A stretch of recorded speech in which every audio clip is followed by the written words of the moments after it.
Sorry, yeah, you got me now. Good afternoon. Sorry about that. I put myself on mute for the tribute at the beginning. Yeah, good evening, good afternoon, good morning, wherever you are in the world. Yeah, we wanted to start in the correct fashion tonight. We didn't want to do the music or the intro. Over the sad news today, the loss of Liverpool former Porto Wolves striker forward Diego Jota and his younger brother Andre Silva as well. Well, Andre Silva. Yeah, took the footballing world by shock this morning. Tonight's not going to be massively long, and it's not going to be massively in depth. We just wanted to come on and have a chat, smaller panel. Alan and Ed may join us soon. But yeah, I want to talk about a few things tonight that are a little bit closer to home. A little bit closer to what the world should mean, and what's happened today is devastating, absolutely devastating. A young mother, wife, newlywed, who sadly become a widow, got married, become a wife and a widow within 10 days, and that shouldn't happen. That should not happen to anybody in life. Thoughts, prayers go out to the wider football community, but also to Liverpool fans and the Liverpool family who are, suffering at the moment and just suffering and looking after their own, and I hope they do. But this is, from the wider footballing nation, from the wider footballing family, thoughts and prayers are with you at this sad time. Say this all the time. Life should not be taken for granted. You can go as quick, and I think it should make people a little bit nicer in the world. The world, not just footballing wise, but the world's a bit messed up, full stop, at the moment. We take more pride out of being nasty and evil and abusive rather than being the bigger people and asking things, the things going on. Should we be doing this? Should we be acting in this way? And I don't think that goes on enough, sadly. But yeah, Ozzy, I don't want to go on because I'll just start blubbering like a baby, and that's no good for anyone. Anything you want to say, mate? Just again, my thoughts go out to both the families of Jota and Silva. It's, as you were saying, it's a tragedy, for them and their families and friends. it's so difficult, really, to know what to say in these moments. You know, you've captured most of what I would say, to be honest. And I think a lot of people today who have been on YouTube have put out their thoughts and feelings about what's happened. And you know, I caught a little bit of the Sarah stand this morning, and I saw how it affected Daps. You know, and I think he said it like, you know, you do put yourself in that position. You just think, well, if I was to lose a loved one, you know, and how that would affect my children, and you know, me and you are both parents, Martin. So you know, it's just something you don't even imagine, think about, and it's so difficult. Yeah, as you said, Martin, when these things happen, you want people just to pause and reflect, you know, and just cherish life, because I think life is so precious. You know, we don't really appreciate it properly until someone's gone. You know, we don't appreciate sometimes, you know, how people have such impacts in our lives, and then when they're not around, how that loss is so big and huge. Yeah, and with the state of the world right now, as you said, Martin, it's makes you just think a little bit harder about what some people are going through right now. Yeah. Yeah. There's a reason we have mental health months now. We've just come out of June was Men's Mental Health Awareness Month. And if you are ever struggling with anything, please don't be alone. You've got a family here and people who will listen. So please reach out. If you don't want to speak to someone, you want to speak to an impartial person, we are here always 24/7. Give us an email.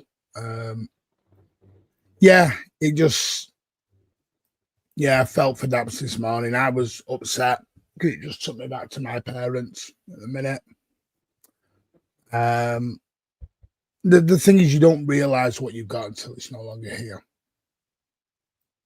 And I think too many people take life, their loved ones, their friends for granted. Because we do. We always seem to think we're going to wake up the next day. We always think our friends and our family will wake up the next day. And the next day is never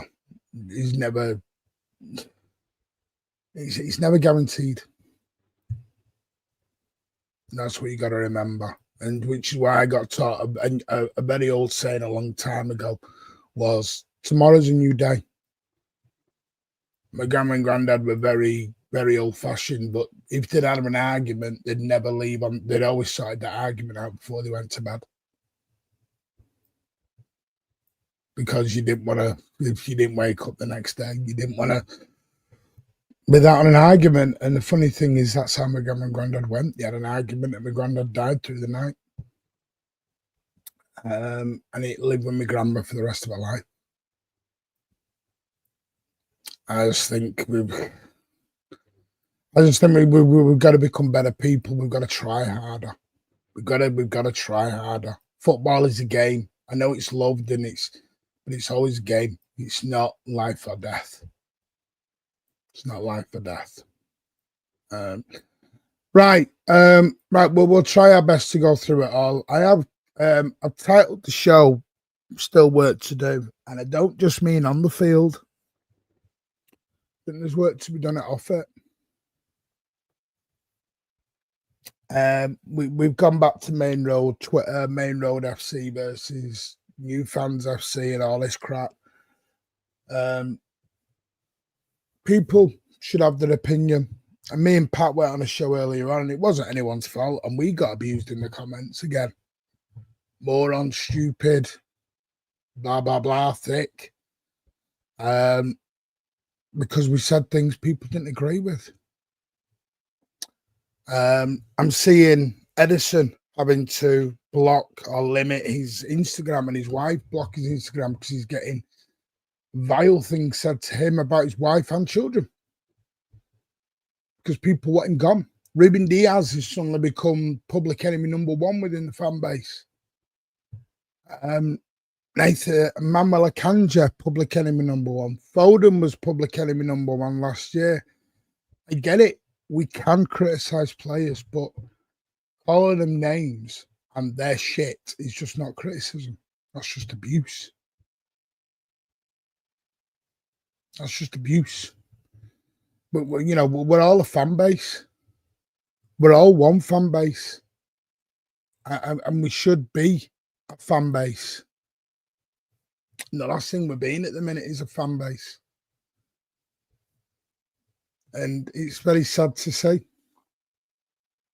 It's very, very sad to see at the moment, you know. And the other thing is, yes, we can have an opinion, but I got sent something earlier by a member of this community that I'd interacted with, and they were encouraging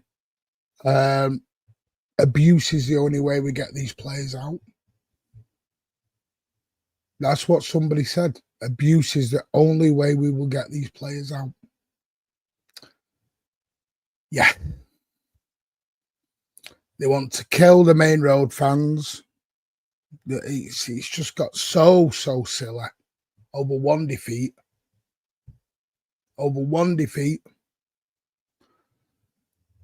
Yeah, it's just sad at the minute. It's sad. And me, Ozzy, Daps, Big Steve, LB, none of us do this for abuse. We do it because we love it and we want to talk football and have really positive or negative debates. We can have a debate. We can critique players, yes.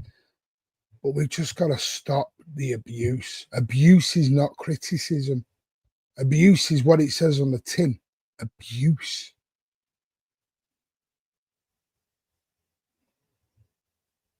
It's got to stop. It's got to stop. The one thing we're going to implement now on the channel is you can have your opinion, but if anyone, and we mean anyone, comes in and personally attacks any of the panel members or anybody in the comment section, you're just banned.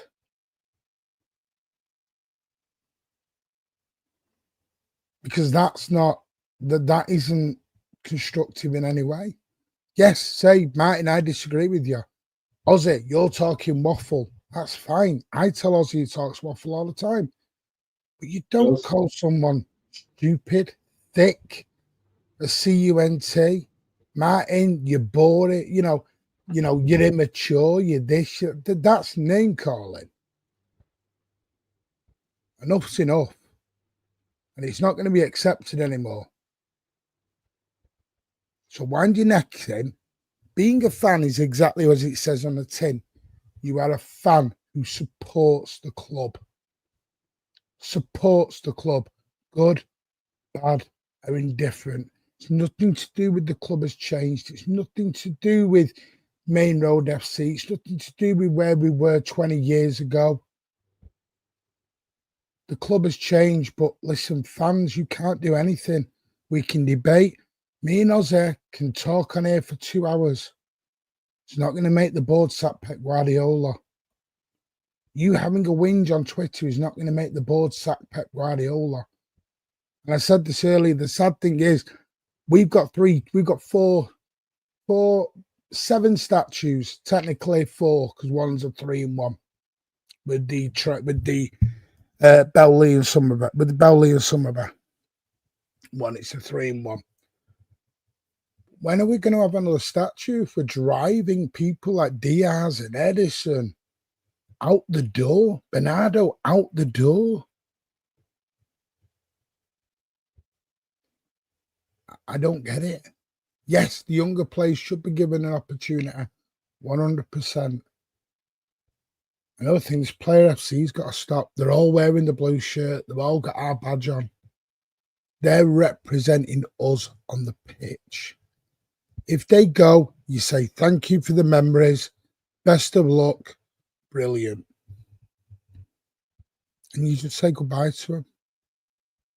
You don't abuse them on the way out.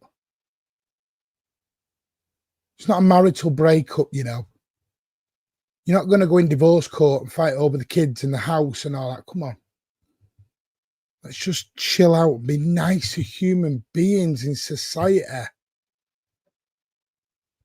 We're living in a society now where people think sticking a camera in your face is a cool thing to do. Wind them up. No. Common human decency is dead.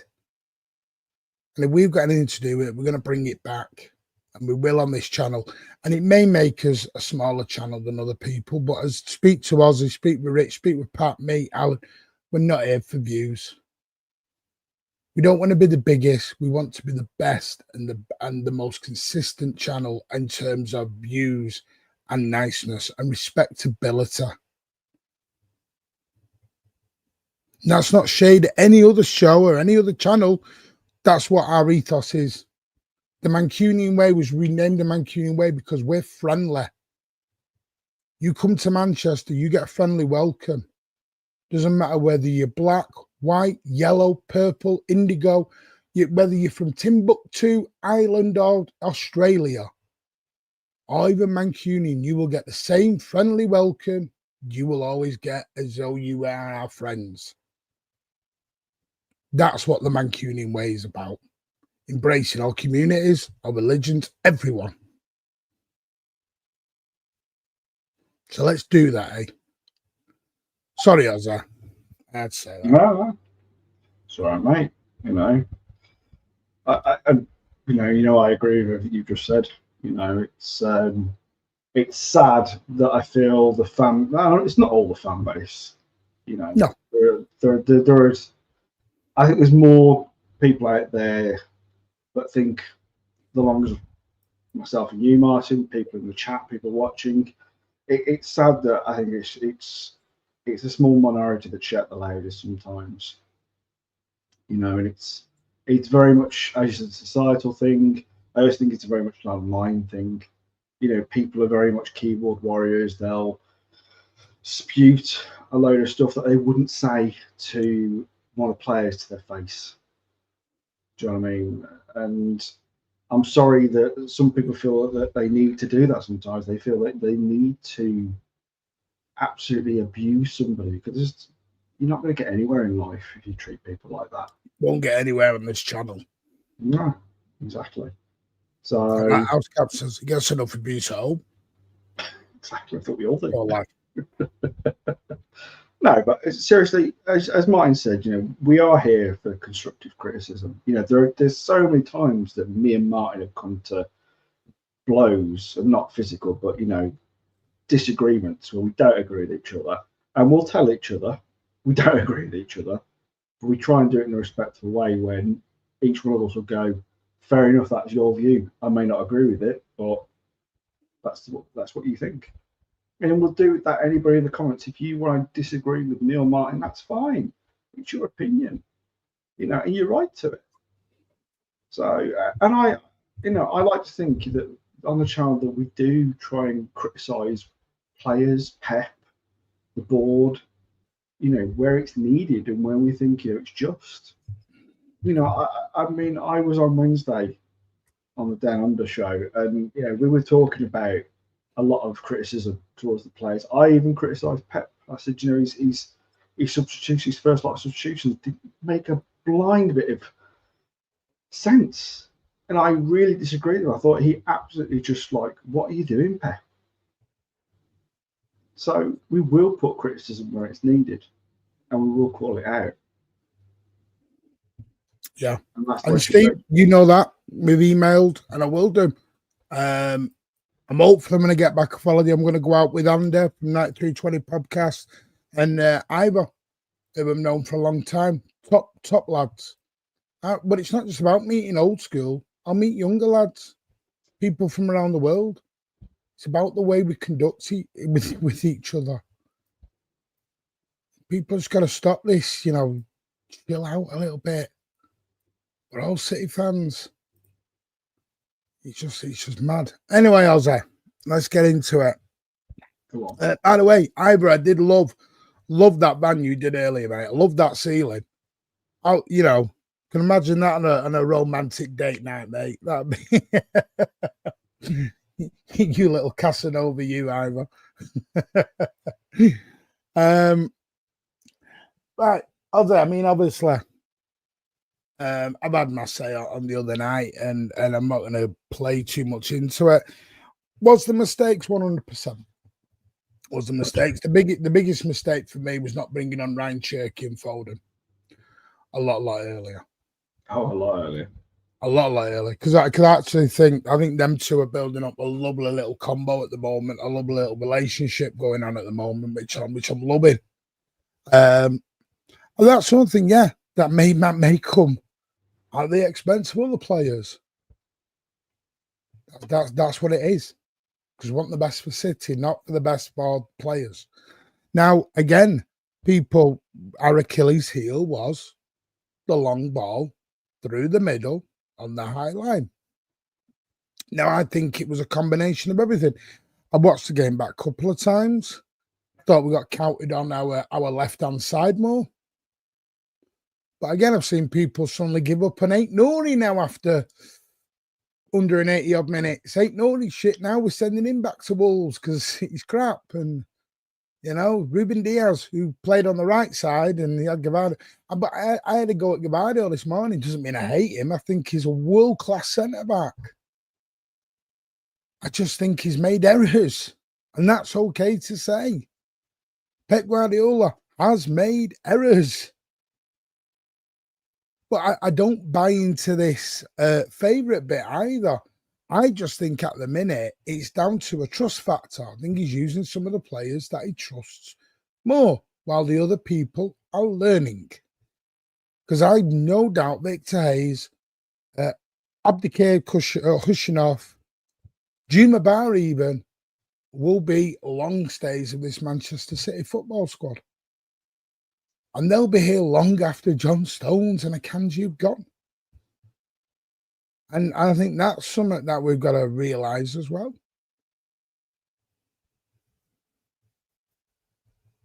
But a couple of these, and then I want to ask you about Ederson, because he's had the most stick lately. Lee Gates, thank you, very, very kind £8, my friend. Awful news about Diego Jota, it is. Crazy to see Pep get so much stick. We should be enjoying every minute under Pep. Excellent challenge work. Thank you. And the thing is, Pep will leave. But I want Pep to leave with a statue or a stand named after him, not pitchforks and torches hounding out the football club. And that's where we're going to. We're heading more to the pitchforks and the torches than we are the statue. And that's greatest ever manager. And I will say this, people don't realise, and this will be hated, and I'm sorry, I'm whipping on tonight, but I've just got so much emotion in my body. So I know Ozzy will shout at me for this afterwards. But I'm going to say this, is people ask, why is Pep Guardiola lauded so much? Tell you why. Pep Guardiola put us on the map. I know everyone will say Sheikh Mansour. Yes, Sheikh Mansour took us out the doldrums, 100%.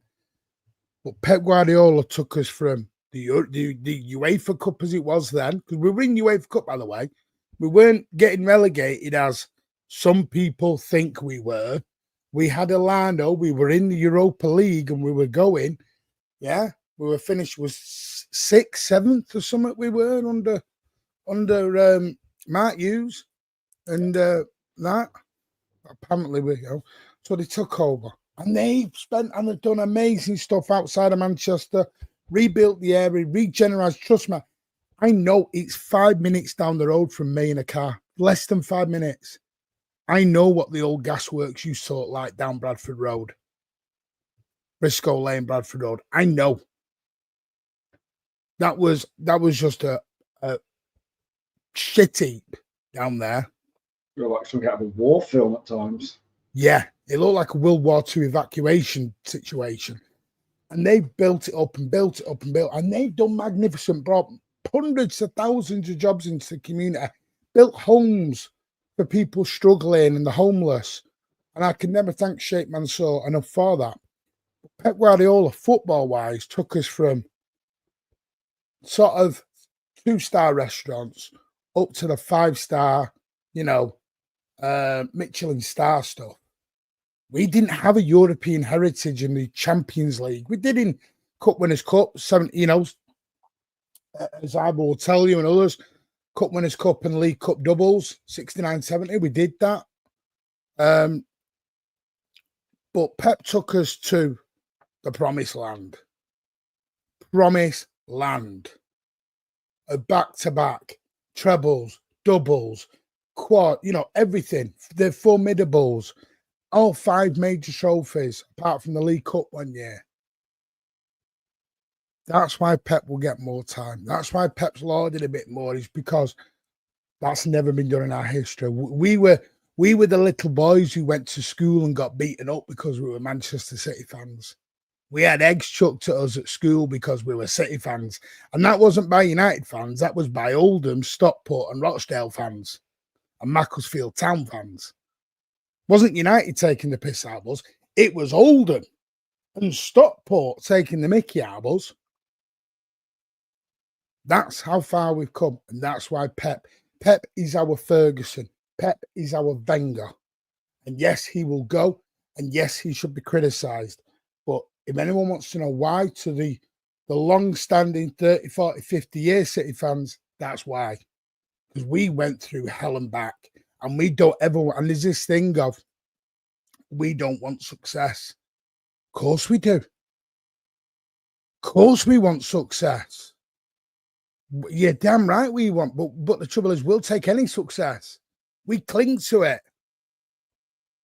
I think there are times, mine, where I think people criticise you because you turn around and say, I don't care about us winning a trophy. I'm here for the love of the club. I'm here to, I was born into City, kind of thing. So I think sometimes when you turn around and say, well, I never thought I'd see us ever win a European Cup. I never thought I'd see us get to Wembley, mate. Exactly. This is what I'm saying. Like, you turn around and go, I don't care if we never win another cup in my lifetime. I've been spoiled. Some people criticise you for that because it's like, well, hang on, if you've not got ambition, do you not want us to win anymore? Is that it? It's like, no, for you, when you were that kid in that school, eggs being thrown at you, that was the dream. That was it's never going to happen really in my lifetime. I'm never going to see these things. I'm just going to dream about them. And actually now they've become reality. I'd say the treble for me was the pinnacle of football. Yeah. Listen, I was a grown man crying on stream. Ivor was crying in the pub. Others were crying in Istanbul. Everyone was crying because that was like, if only United had done that. How the hell have we got to that level?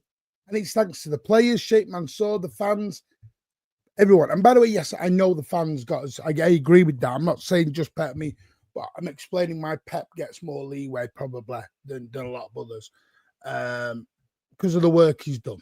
I don't mean he's done it all on his own. It has been the fans as well and the backroom staff, etc. I understand that. Ivor he's just got to be a little gay. Ivor will admit that. But it's Pepper's the front man. Do you know what I mean? The man is going to get the most attention. Yeah. Do you know what I mean? Because he's the manager, and that's just the way it goes. Do you know what I mean? Everything goes on the manager. Do you know what I mean? So, and I think other people say to me, "How come you dismiss?" I apologise if I come across as a dismissive person to people's opinions. I don't. Some of it is, and it's my own fault, and I'm going to stop doing it myself. It's probably because I share some info that I do hear, and it's sometimes right, sometimes wrong. I don't want to be an ITK, but when I do hear stuff, it's hard for me to go, yeah, that's because I've been told why he's not playing the player. And I'm like, I get caught in the middle of it. It's like the folding and the walk stuff. I'd heard some things behind the scenes from people on here that know them personally. I'm not going to share that on here. It's not the place to do it. So I'll just go into defense mode, and maybe that's a bad thing of me. I don't know. Maybe that's something I've got to think about moving forward. That's something I need to do. But everyone's opinion is thing. I want to talk about Ederson because he's come up to a lot of stick. And I've seen a lot of people, and I will come to your gifts in a minute, Foggy, etc. I'll see you all up there. Big up people, legends. People have talked about Ederson out and everything else. And someone said to me, the Athletics done a piece where they've said, if Ortega goes, they'll buy a number 1. Well, I'm not sure they will, because are they going to buy a number? I don't think Costa and Ederson are going to fight it out.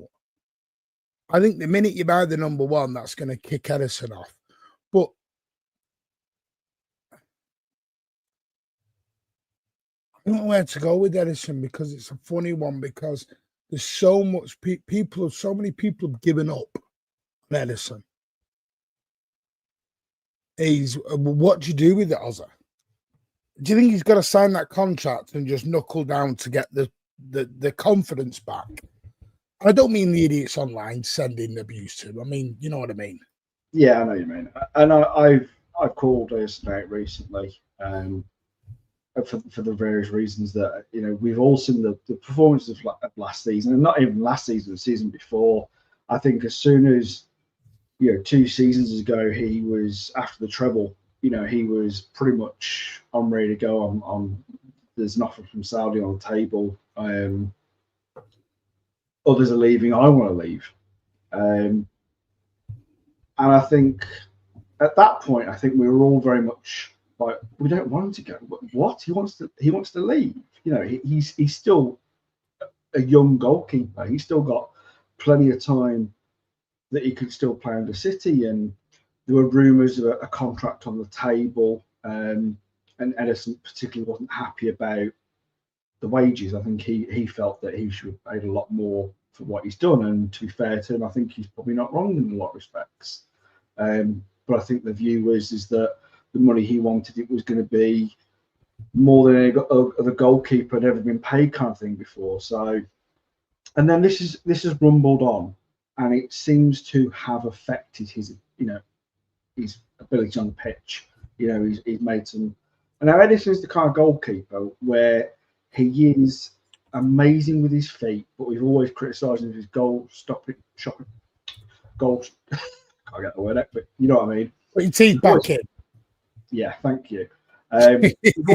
We've always criticised him for his shot stopping ability, and it's true. He's not. I think he's right. I think it's right to criticise his shot stopping. Yeah, but I think he makes up for that because of the ability he has for his feet. I mean, some of the passes he's created. I mean, he's got more assists than any other goalkeeper. Do you know what I mean? Because of the way he plays, and you know, he is so unique. And there isn't another Ederson out there right now. Do you know what I mean? Even if Ederson was to leave, we couldn't get a direct replacement because it just doesn't exist. There are other goalkeepers that are great with their feet, but they're not Ederson. So for me, if we were to lose Ederson, we'd have to accept that we're not going to get those abilities, the same abilities. We may get a goalkeeper that's very good at shot stopping, better than Ederson, but we're not going to get what we currently get with Ederson. So I think that would be one of the drawbacks in losing Ederson. But like I said, over the last couple of seasons, his head hasn't been right. And for me, quite right. If he doesn't sign soon a new contract, I don't really want him. If I'm being honest, I don't really want him to be here for another season on a contract that's going to run out next summer, because to me, that just seems like he still wants to go. And I think I totally agree. Yeah. If a player doesn't want to be, we've always said this, mine, haven't we? If a player does not want to be at the club, then I think they need to go out there, find the club they want to go to, and then find a fee that City are going to find acceptable. And that's just where I am right now, where I don't want him to go in a lot of respects. I don't, because, like I said, all the abilities that I've just said. But if his head and his heart are not quite in it, then I think maybe he should go.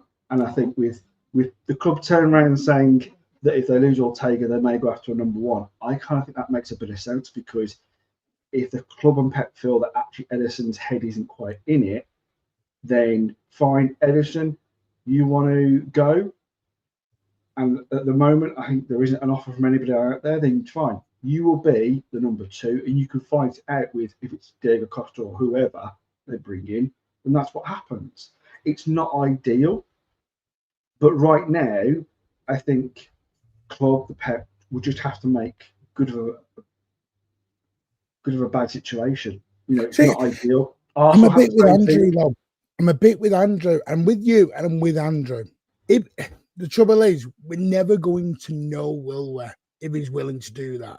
Because, like Andrew said, we switches on, knuckles down, and gives us one last major top season, goes on a free, and we win the league and that. I don't think anyone would actually begrudge him.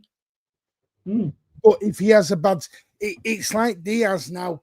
Fans are doing this, so Diaz is having bad form. They immediately link it into Maya Jama, and it's nothing to do with Maya Jama. A player is not struggling because who is shagging. That is just people coming up with an excuse. The same way they're saying Pep's got his favourites. Pep doesn't. Pep's looking at training every day. I mean, we had this last season. And he'll have a plan with his coaches. Yeah, he'll have a plan with his coaches. Ilkay Gundogan is not going to be playing for Pep for the next 5 years. Ilkay Gundogan may go this summer. We've just got to wait for the sort of adaptation to go. Because I promise you, if this was KDB still here and Pep was playing him, would people say it's a favourite? Or would they say KDB should be playing instead of Foden or instead of Chirka? And that's the thing. That's what I meant by the player FC a little bit. I think if it was KDB, some would be okay with that. Wouldn't be a Pep favourite. But I think Gundogan's just because he's had a dodgy season. Diaz has had a dodgy season. Akanji's had a dodgy season. I think some have just slightly... But just going back to Ederson, though, Martin, I also think that if you go back to when, before Ortega, you know, we were, again, criticising Ederson. And rightly so, because there was periods where he wasn't great. And then I think I was saying it, and I think you were saying it at the time as well, we were saying that there needs to be a stronger number 2. There needs to be someone who will challenge Ederson for that number 1 spot. And Ortega came in. And that's what Ortega did, because there were times over the last couple of seasons what Ortega was here where a lot of people were calling for Ortega to be number 1 because he was putting up some really good appearances. And that's what made Ederson better. Do you know what I mean? And I think now that Ortega's, again, not the favourite and Ederson isn't a favourite at the moment, but I just think at the moment, also, the club have made this situation because they have put in. I mean, they only gave Ortega a short contract, and Ederson has been running down his contract. So, in all fairness, the club have made some big mess ups over the last few years where they're letting players run down their contract. 1000% they have, and I've said this. This is where the club have been stupid. They have given too much leeway and too much time to certain players. Yeah, which is costing us now, because I think before the Club World Cup, we were all thinking, are the club going to have to go out and buy 2 goalkeepers this summer? Because we were saying, is there a chance that Ederson and Ortega go? And then when the news came out that actually Ederson was he's staying, I think we were all a bit relieved at that point, because we were all like, oh, that's at least one position we'd have to worry about. If Ortega was to go, then they just go out and get a backup goalkeeper. But you're on mute, Mike. No. I keep hitting this button. I hate this mute button on here because you know what it is? It doesn't go mute on StreamYard. It goes mute on me. Bright white. God knows what that looks like. I want good job, Rich, in here. It'd be calling that something else. Past the watershed. But it'd be the pink dildo. It'd be the pink dildo all over again, but a white one. I think Ortega's going to leave. I think Ortega wants to leave by the noises he's made. I think Ortega. The trouble is though, if do you go and spend 70 million on costs though, and then just stick Ederson on a bench, or do you say fight? Because I don't think 2 number 1s fighting it out works. I've seen. Look at, was it Ramsdale and Raya. Yeah. I'll have one for the cup and one for the league, and it doesn't work because they both end up messing up. And I don't think it helps your defenders. No, it doesn't. But then I just think at the end of the day, if Ortega does want to go and he does go, and then you have got if the club know basically where Ederson's head's at, where he's like, fine, I'll stay, but I'm going next summer, then I do think you bring in someone like Diego Costa, because then you just turn around to him and say, listen, you're going to have to fight out for the last season, because we can't afford to, let's just say Diego Costa is then number one choice, and if they don't get him this summer, then he may go somewhere else. Then you've lost out on a target, and yes, you could maybe get another goalkeeper next summer, but if you've been tracking this guy for a while and you think actually this is the guy we want and we need to get him now, then I think the club have left themselves in no option but to get Diego Costa and have them fight it out, or just say you're on the bench. I think Costa's the target this is City. I don't think whether we get him, I don't know. Personally, this is just my opinion, nothing I've heard. I don't think we will. I think Ederson will stay. The big thing is, it's bids. Nobody's bidding for Ederson. So what do you do? This is what I mean. The club, I mean, I get this a lot. Well, we let KDB go. Why can't we let Gundogan, Bernardo, and all the... Because they're under contract. If Bernardo was out of contract, they'd have probably let him go. If Gundo was out of contract, they've already shown they'd let him go. They let him go 2 years ago. They will let these go. It's just the way it is, you know. I think the Ederson stuff will be fine in the end. I think we'll sort it out. Who we get to replace Ortega, I do not know.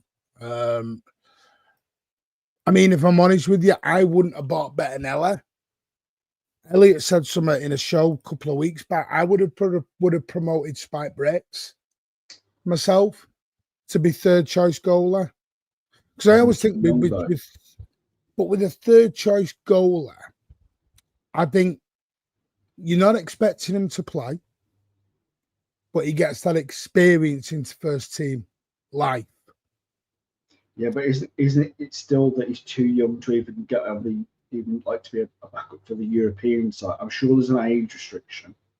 No, because he's under 21, he would still count in the club trained. I think you go have 2 or 3 over 21 and so many under 21. It's a very weird rule, that UEFA rule. I will double check. You may be right, Ozzy. I don't know. Yeah, I expect that one to be stuck. I do expect him to go. Yeah, Gundo has stepped up. I think Gundo steps up. The thing is with Gundo, he's lost weight. Gundo has lost weight. I don't know if anyone's noticed that. He's now back. If you want me honest with you, I think he put on a bit of timber at Barcelona, and I don't mean that in an offensive way. I don't think Barcelona train is big. Each team trains in a very different way. Some train in the morning, some train in the afternoon, some have a different lifestyle.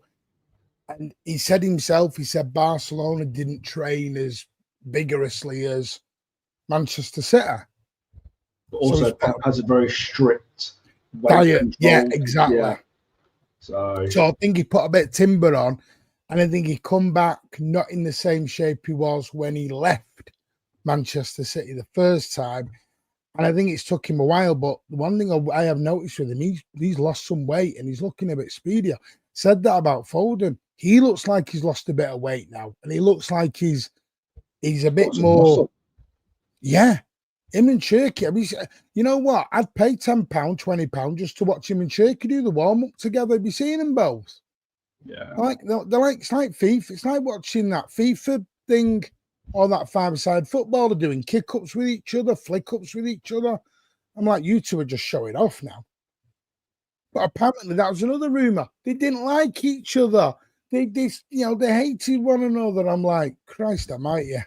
That's hating someone. I don't want to see what it's like when you love someone. I also think the good thing with Gundo is that before he came in, I said that my worry is that if we got a number of injuries and he had to play more games, and it came true, he had to play more games. It affected him because he was only brought in for coming off the bench for 20 minutes to see out a game. That's what he was originally brought in to do.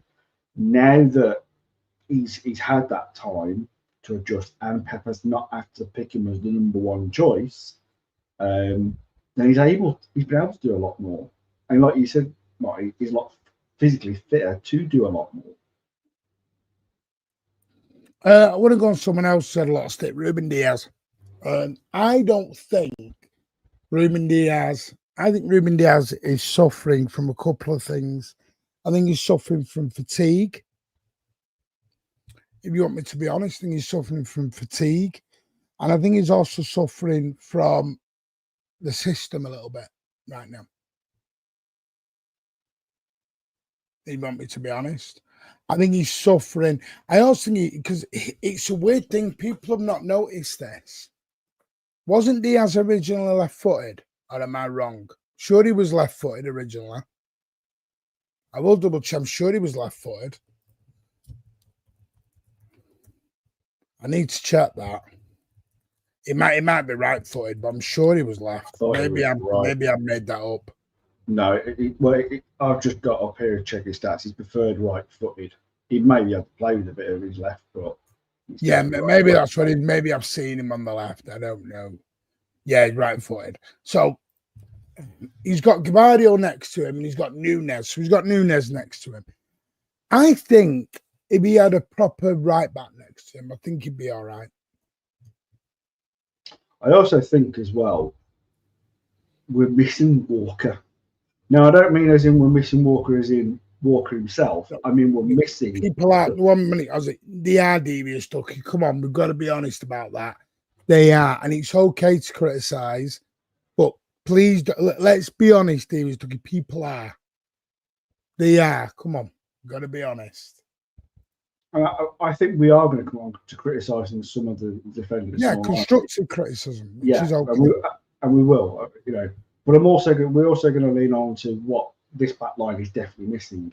It is missing the pace, and that's what I mean by we're missing Walker. We're missing his pace because we've always played with a high line. I think some people are thinking like we're playing even more of a high line than we ever have, and I think some people also thinking that this is coming from Pep Linders as well, because Liverpool all under him and Klopp, they played a very high line.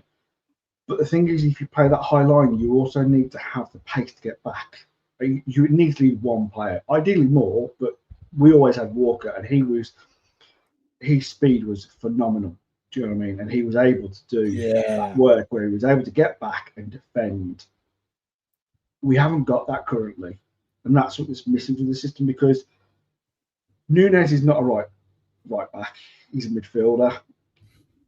I still don't think he's good enough to play right back. And I think, in all honesty, if we were to go with our current system and have Núñez as predominantly the right back, then we are going to be continuously. This is going to be the problem, that he's not quick enough, and he's not smart enough to get back and see the danger sometimes either.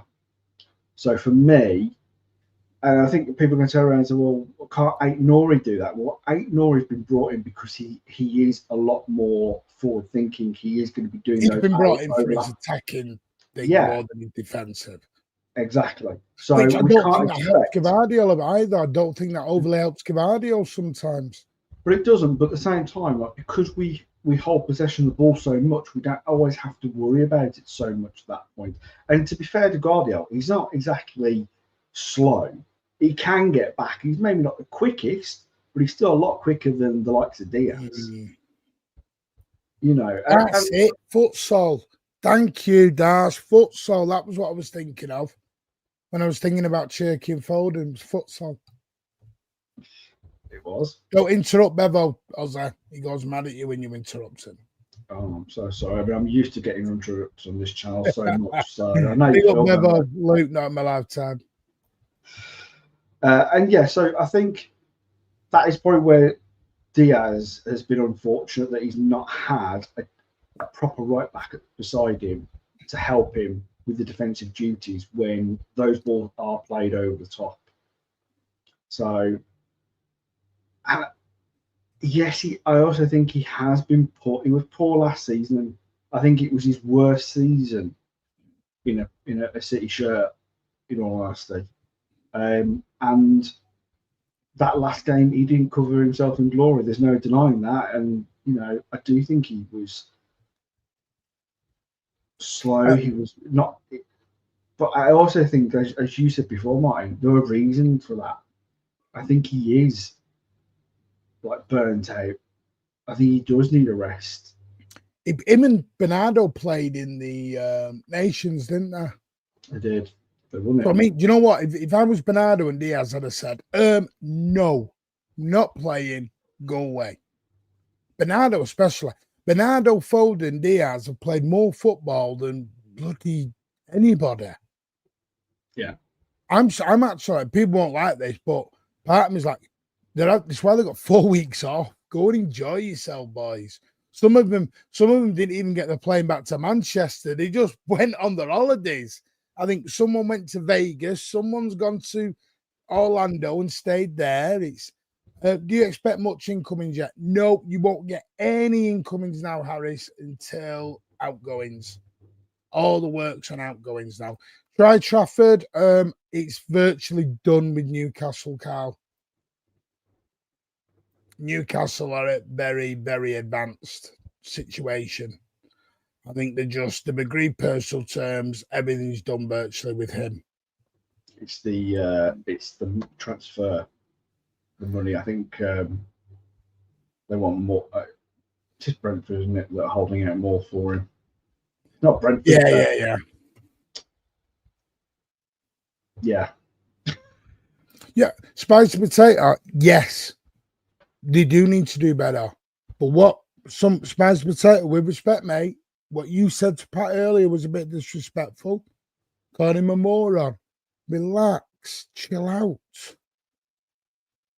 We know, but yes, they will get better. But you got to remember they've got 4 weeks off. If they come back into the start of the season and they're still making the mistakes, I agree. We can constructively criticise and say, right, we're not sure.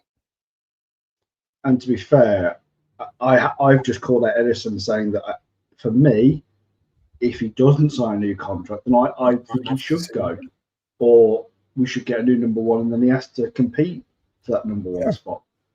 Do you know what I mean? Well, now after season, SOS. I'll tell you how many he played. He played. How much did he play last season? He's played 12,500 minutes. I know that. Jesus, 12,500 minutes. He played last season, played 2,300 minutes in the Premier League. Played 3,500 minutes last year, SOS. 27 games in the Premier League, 7 in the Champions League, 5 in the FA Cup. So that's quite a lot. It's quite a lot, that SOS. And he was also injured as well. I think he played injured, SOS, as many did. I think many played injured last season. That's what I don't think helped people. I think Akanji playing injured hasn't helped him. Don't think Diaz playing injured helped him.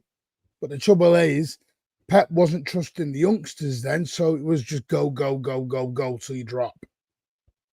And that's we maybe had to go at Simpson Poozy. That hasn't worked, even though we got Player of the Year. One thing I also got to remember is not every academy player is going to make it. You've got to be very, very special from the academy. You know, I think Ruben Diaz will be fine. Do I think he's captain material? That's my critique. I don't think he's captain material. I think he has foot and mouth disease, a bit like Walker. What he said after Southampton upset me. That was a bit arrogant, a bit too cocky, a bit too, no, we don't do that. We don't berate and slag off an opponent who's fighting for their damn lives. We don't do that. But I also think, Martin, people are allowed to make mistakes. Do you know what I mean? Yeah. I'm not going to turn around and say I don't think. I think he is captain material.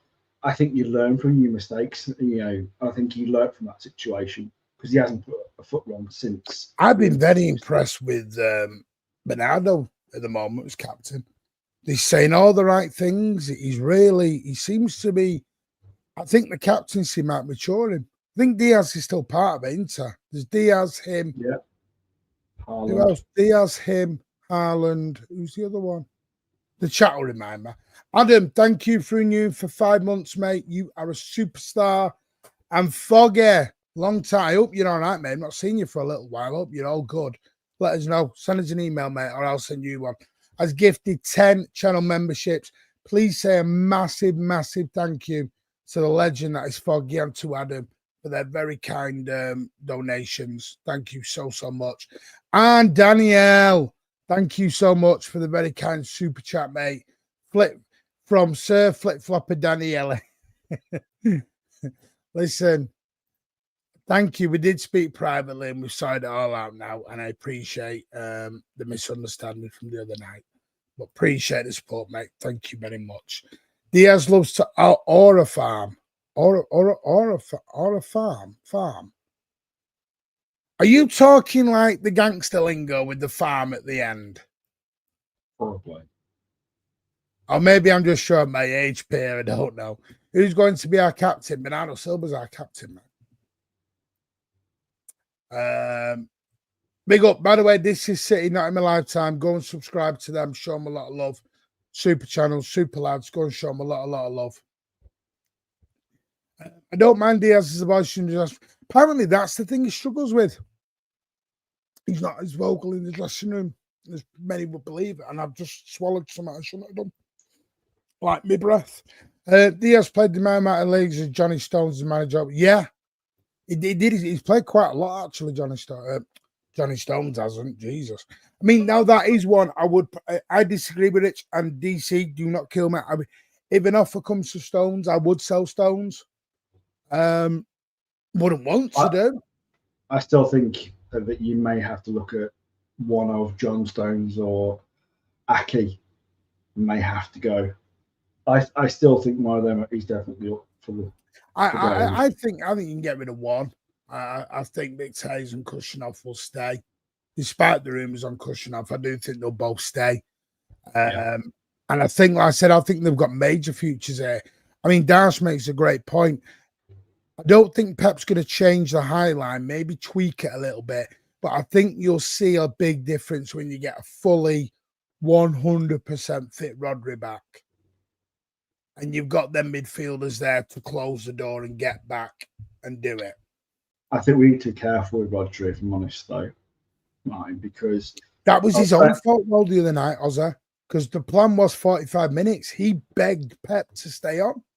I know he did, and that's the problem is that with some players, they don't come back after that injury. Some players just never fully recover. And some players, actually, most players are likely to re-injure themselves, not for as long a period. They are, you can re-injure yourself quite quickly and be out for a month or two.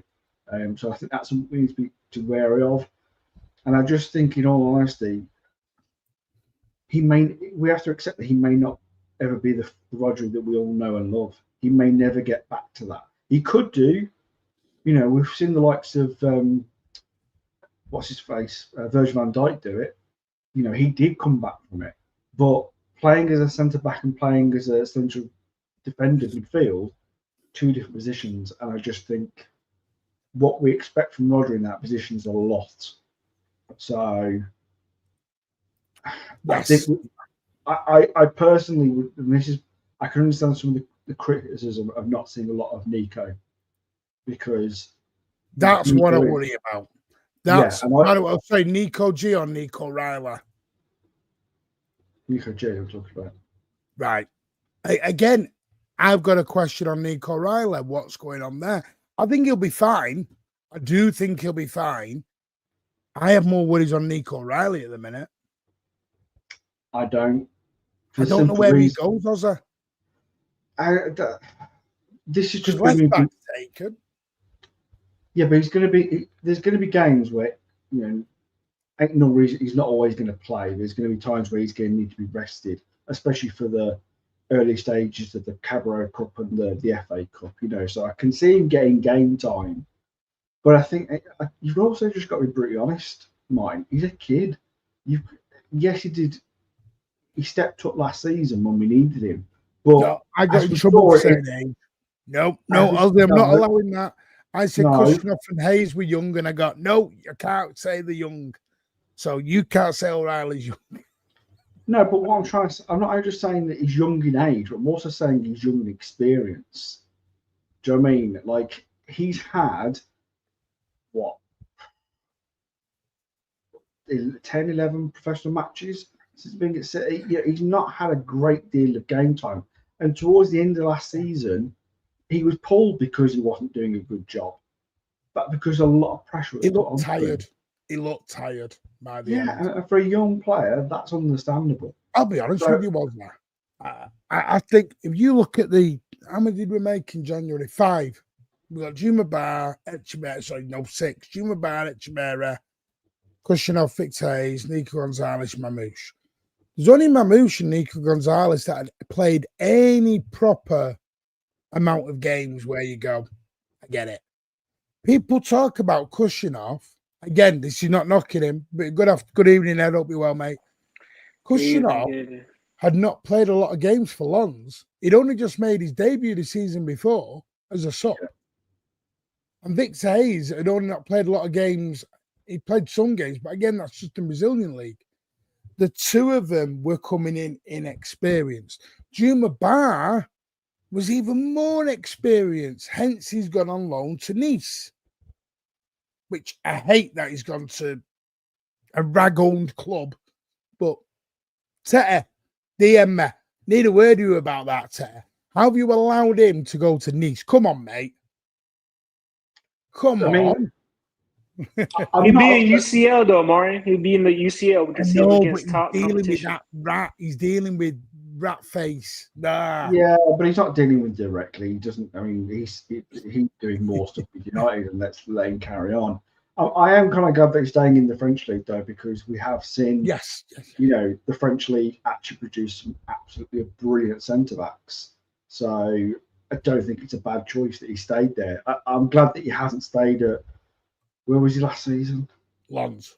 I'm glad he hasn't stayed at Lons, because I think you can get too comfortable with staying at the same club. I mean, we saw that happen to McAtee when he stayed at Sheffield. So I do think staying in the French league is not a bad thing, but I'm glad he hasn't stayed at Lons. I'm glad he's gone somewhere else where he's going to be challenged more.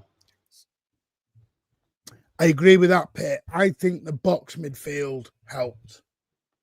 Remember when we did the box and we had John Stones inverting?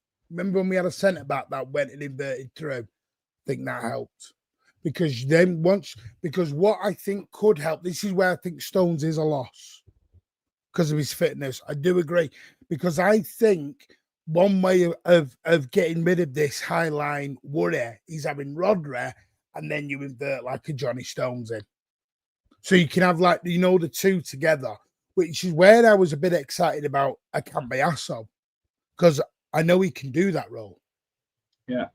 And I think that gives that extra layer of protection to the back line a little bit. But what's happened is we've gone to a diamond instead of a box, played wide men, and Rodri's not there, and we're wide open like some cheap you-know-what on a Friday night. Big up, Rajak. Go and give Rajak a lot of love. Hope you had a great time over in Orlando, mate. So, yeah, it's good luck. You're ringing Rich. Don't bloody answer our phones. Right, I totally apologize. I do not want to be rude, but I do not understand that, mate. If you could please translate it for me, that would be brilliant, because StreamYard and YouTube don't do that for me. So I do apologize, and I would like to put your thing on screen. My Arabic isn't that good. Ed, yeah, I don't. I don't. Oh, God, misery guts is here. Oh, dear. Brace yourselves. He's only an hour late. He didn't turn up for the Mancunian down south. Look at him. He's so happy. Sorry, I'm late. I always slept, as the honest opinion. What was your excuse this morning? It was my birthday last night. We went out for a meal, all my friends and myself. Oh, it was your birthday. It You was didn't my tell birthday. us. Oh, you didn't tell us. Happy 70th. Happy Happy belated. 80th. Happy Yes, belated. Right, let's all unfortunately, sing. Hang on. Happy birthday to you. He's 85 and bald too. He's so grumpy and miserable. actually, Oh, Alan, we love you. and a couple of our friends came back here last night and slept here. You've got friends. Breaking Yeah, I've news. got friends. And Football friends. Friends. And I had a bit to drink, so I was on alcohol last night. So Did you pull? No. We all my mates and two of them stayed here last night. So you did pull. Yeah, to do that, then go home. So they've gone now. They went there this morning because they've got to go to work. So so I'm sorry I'm late this morning, but I do have a valid excuse. So it was I've got a bit of a headache, but I feel all right. I agree with that, David Matt. Conway mentioned that to me, and I disagreed with him. And now I'm in his corner now. I think he should give up international football. If he wants to stay at City, give up international football for me. Because one thing that does annoy me, David Matt, is why the hell is he always fit for England and never fit for us? And I know that's starting to pee Pep off. Pep's mentioned it in press conferences. He just wears his England jersey under his City one on it. Problem solved. I get he wants to go to the World Cup. He wants to go to the World Cup, mate. For his last one. That's what he wants. John Stones. So, yes, it's a bit dark in your room, Mozzie. That's the way I like it. Yeah, Devious, you will get Juma Bar, just not yet. Juma Bar's, he's made the right choices for him. He's got the camp around him making the right choices. Juma Bar will be fine, and they really are watching him, and hopefully he can do very well at Nice and come back next season. Yeah. I think it was that with the amounts of players we've got at the back at the moment and the uncertainty of players coming up going, I think Djurbar would have got into the squad properly. So I think it's only fair that he's gone out on loan and get that bit more experience. And I think you're right. I think, Martin, that I think they really are watching him. They do consider him to be a big talent. I feel that he's got a career at City. See, I disagree with that, Davies Tucker. I think Stones is good. I just think his body isn't good. I'm going to be honest. I think he's our best defender still when fit. The trouble is, when fit, he's probably the best centre back. That's the caveat. When fit, yeah. When fit, he's the best ball playing centre back, tackling, heading. He's just never fit. He's got to do what Vincent Kompany did: retire from international football and only train 3 times a week to make sure he's fit for a weekend because his body can't take it. I think the other problem though is, and I said this recently, that even if he did all that, the problem is that you don't want to break up the pairing of the back two. Do you know what I mean? When he plays, mate, he's the best player by a mile. Yeah, but David didn't fall out, mate. You don't want to break up a back two, because that was one of the problems we had last season, is that we never had the same back four, let alone the same back two.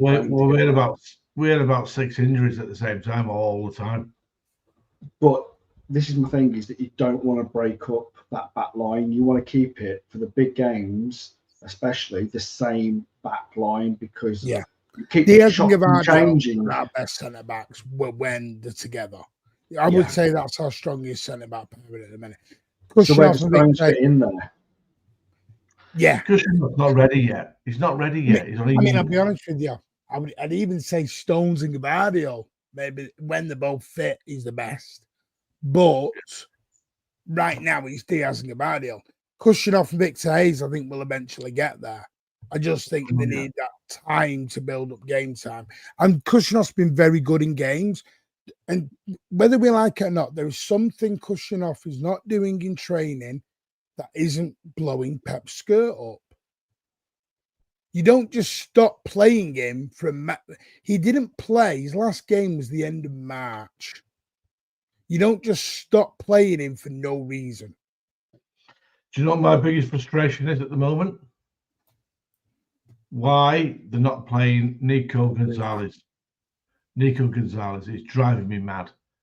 Why he's not playing him when Who dropped through him though? Hey? I looked at this the other day. Who would you took off for Nico G the other day? Well, Rodri's not fully fit. You can tell that. Well, Rodri was a sub. Yeah, he's still not fully fit. How does he get fit? Be careful. Hey? How does he get fit? Well, yes, it comes on for 20 minutes, builds himself up slowly, doesn't get himself injured, right? He's got to be careful with his ACL. He's got to be very, very careful. I'll be honest with you, Alan. I said this, it's just my opinion. I think Nico G was always going to struggle when Rodri came back. Yeah, but and now you've signed Reinders. Where does he go? Well, he should have played. He should have played to the night instead of Rodri. I'm sorry, but he should have. I also think, though, Martin, that he's not just a 6. You know, he's also an 8. Do you know what I mean? He's very versatile. So would you took Reinders off? Well, Reinders played in number 6. Time, Alan. Hang on, right. Come to you in a minute. Go on, Ozza. I think at that point, I think you could have took off. I think you could have took off Bernardo. I think you could have took off Gundogan. Yeah. Well, no, Gundogan was already off. Yeah, I know, but what I'm saying came off in the 53rd minute. I don't think there was a full need to maybe bring on Rodri. I think you could have seen what Nico could have done, because at the end of the day, Rodri had to come off again. And this was the other thing that really upset me. And I said this earlier on. The whole substitutions were completely it didn't make a lot of sense. Do you think them 2 yellow cards upset the apple cart? Yeah, but that was the thing. This is what's kind of really upset me as well, is that Pep seems to that if any of the back line get a yellow card, it's the straight. Took them off in that tournament. Yeah, I noticed that. And that to me is worrying, that he just doesn't trust the back line enough at the moment. He took Kushnoff off after the yellow. Rico got a straight red. Akanji got a yellow, hooked. Gavardio got a yellow, hooked. Because I said Kushnoff got a yellow. Anyone in? Do you think he was worried about the opposition? Yeah, he doesn't trust the back four right now. He just doesn't, and I think that's the worrying thing, that he seems that he hasn't. He doesn't feel he's got a stable enough back four right now. Now, whether they come next season, that he feels at the time the players have had a rest, and he'll that back four will probably look at the moment the way it did in the last game, because I think that's probably the strongest back four we've currently got on paper, whether or not they're playing that well. I think the back four he started with was the back four, and probably the back four he started with against Al Hilal. I will put a tenner on that with the back four for Wolves. Yeah, if we don't sign a right back, that's probably going to be the back four for the season. I would like a right back. I don't think a right back happens until you've sold a lot of people. Possibly right. You're probably right there, Martin. Raise money. I also think if it is going to be Livramento, that deal is not going to happen quickly. It's going to take most of the they've just spent, is it 60, 55 up to 60 on Elanga? Yep. Ed, is that how much? Is it 55 going up to 60? Yeah, 55 plus 5, yep. So, I don't know. I must admit, if I was Nico Gonzalez, I'd be walking into Pep's office when we get back to the SN saying, am I part of your plans or am I not? Because if I'm not, I want to leave. Yeah, I think he probably is. I think million wasted. Is it? Or is it too soon? Yeah, I think it's Alan. In all honesty, I do think it's too. If come Christmas, if come Christmas we're still talking about this thing, yes, I'm with you. Totally in your camp, Alan. I'll get on your horse and I'll ride with you. Yeah. Yeah, because you expect Gundogan to go, so he should be coming in. Even if he doesn't go, he should be one of the first subs if you're talking about that. Because you're not telling me Nico J, Kushner, Victor Hayes were all just Pep just didn't ask about any of them. And it's no coincidence they're all still. Hang on. What gets me is, and I mean this, he spent 60 million on bringing him in because Rodri went injured, right? Yeah. He brings him in, and I don't think he's had a shit game in any of the games he's played. I disagree. I think he's done okay, right? And he did the job for us. If I was him, I'd be knocking on his door now and saying, "You not giving the ball away in a few games?" Oh, mate, come on. Which is the biggest no in Pep's game. But see, that's when we go into the whole like favoritism, though, Martin. Because no, it's not. No, Ed. I'm saying what I'm seeing. I think it's Let's be honest. That Everton game, he gave the ball away a lot. Pep went, off you come. So he's now never going to play for City ever again. No. This is what I mean. We're going A to Z. We're going from he's never going to play again. Who said? I just think they've got Pep. They need to ask questions of Pep and Tiki, whoever signed him. Can I just say something about the defensive setup? I know you guys are. Ozzy, do you want to talk first, or? Yeah, I'm going to make a quick point. Is my point really is being that if we go back to when we had Fernandinho and Rodri first came in, we were talking about the same thing. We really were. We were talking about how Rodri was. You said this, Alan. He was flodry. First year was plodry. Exactly. And Nico's only been here half a season. I'm going to check some. When did Rodri sign? 2000 was it? What does?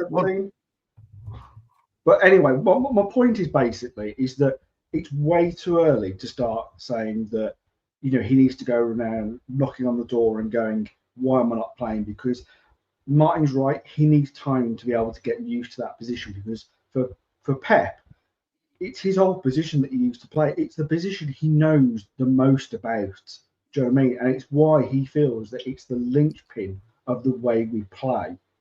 So he's not going to suddenly trust somebody new straight away. It's going to take time. And as Martin said, did play Rodri a lot though, as I was looking now. But wasn't that because Fernandinho was it wasn't because Fernandinho was injured, it was because we had Fernando was in the centre back because we had bad injuries that season. I think that's why he played so much. I know Bernardo didn't play like in that first season. Bernardo was a bit all over the shop. Yeah. And I think that's the reason why he played so much. But I still think there was the criticism there for whether it was. There was a lot of criticism there for Rodri. It was like, why have we spent 50-odd million on this flop from Atletico Madrid? So I think we really have to give Nico more time. I understand the worries is because we're all worried. And I can see, Alan, on you that you worried that we may not be able, that Rodri may not be able to play as much because we're worried about getting injured. Mate, he won't. Yeah, I know. I agree with him in some respects. I think Rodri's going to need a lot more time than people are realising to come back. And that's if I remember. I know the medical's improved, but I remember Paul Lake, mate, getting an ACL. I remember other players getting ACLs like Mendy. But let's face it, Mendy he, on the turn after he had his ACL, when he came back and on his turn, he was really slow, and it really affected him. And then but Rodri looks better than that, though, Alan. I know that, but it affects people in different ways, doesn't it? And that's 30-40 minutes, Ed. You can't. That's just a couple of games. We haven't seen. Don't forget, Ed, that Rodri's a big guy. He's tall and big, which the knees, everything's the knees support everything of your body, and if you're a big guy, it affects you. Yeah, I understand your frustration. I think if Nico G's not in by Christmas, I'm with you. And I'll say something. I'll be angry with Pep and Tiki for signing. No, but Alan, you got to realise he was bought as a backup. Well, Alan, I don't think you got to worry about that so much. His role coming in, Alan. Because Gundogan's going to be, if Gundogan leaves Alan, go ahead. If Gundogan leaves Alan, that means in the midfield substitution, he's going to bring in Bernardo or Nico G. If Rodri needs to come off, then it's probably going to be Nico G because Reinders has not looked good in the 6. I don't think you want to put him in the 6 in the Premier League. Can we all agree with that? I wouldn't agree with that, if I'm honest. I think his first game, he looked pretty decent actually in the 6. So I actually thought Reinders was really good that game. So that's much my opinion. I can kind of see where Alan's coming from in the respects of him being a waste of money, because if we go back over like someone like Calvin Phillips, who was also brought in as a backup, it would be slightly concerning if City, hang on. Is that 93-20 Andy Turner, or is it Andy Turner the one we had at 93-20 Andy Turner? No, your mate, the ball guy. Toy Story. Oh, my mate. Yeah. I mean, Andy. The one who do you mean Man City? Yeah. How many Andy Turners do you know? I mean, my apologies, Andy. He's forgotten who you are now, mate. Even I remember Andy. No, DV stuck at, and you got to realise with Rico, Pep will. You're not going to like this. Rico's homegrown, mate. Plodry. And Viana. And by the way, that's Viana. People got to stop this. Stevie Stucky, Viana's the one who wants to give Luis Rico the contracts as well. Pep doesn't do contracts. Can I just say this? Pep does not do contracts. Viana does contracts. So why are you all blaming Pep for Rico, Luis and Diaz's contracts? Sorry, that's Viana's job. They have to sign Rico because of the English quota. You can't sell another English. It's not just because he's English. Let's be honest. I mean, no, it's one of them. I don't mean just because he's English. Yeah. No, I'm just saying what Alan. Andy. In all honesty, if you put last season aside, Rico was one of our best players for the last couple of seasons. We were rating him so highly. Jordan, we were saying like this player that we plucked out the academy, could be the next Phil Foden, blah blah. We were really shining on him. We really were. So it's not that he's become a bad player overnight. No, he's not. He's not that bad. He's still a good footballer. He's a very good footballer. Right. Can I just say this? Because Jarvis is asking this. From a manager's point of view, I don't think it's favourites. I think it's trust. Is he going to trust Gundogan and Bernardo over Nico G when they've won him a treble? Yes, he will. At the beginning. Whether you like that or not, he will. Doesn't matter whether I like it, Ozzy likes it, Alan, Ed, or the fella next door. When you know you have got people in the camp who've been there, done it, and won it, got the T-shirt, of course you're going to... Because there's one thing with trust. Trust has to be earned, not just automatically given. Yep.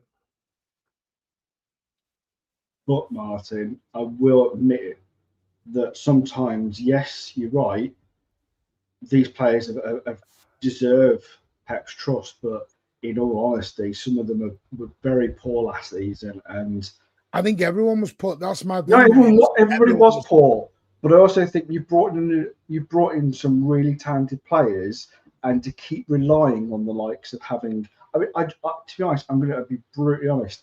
I don't want to see Gundo and Bernardo Silva in the midfield together next season. One of them, fair enough. But I don't want to see that regular. But to be honest, where's it? Nico G did play a lot last season. It's only the Club World Cup that he's dropped. He did play a lot last season. Minutes-wise, he played a lot.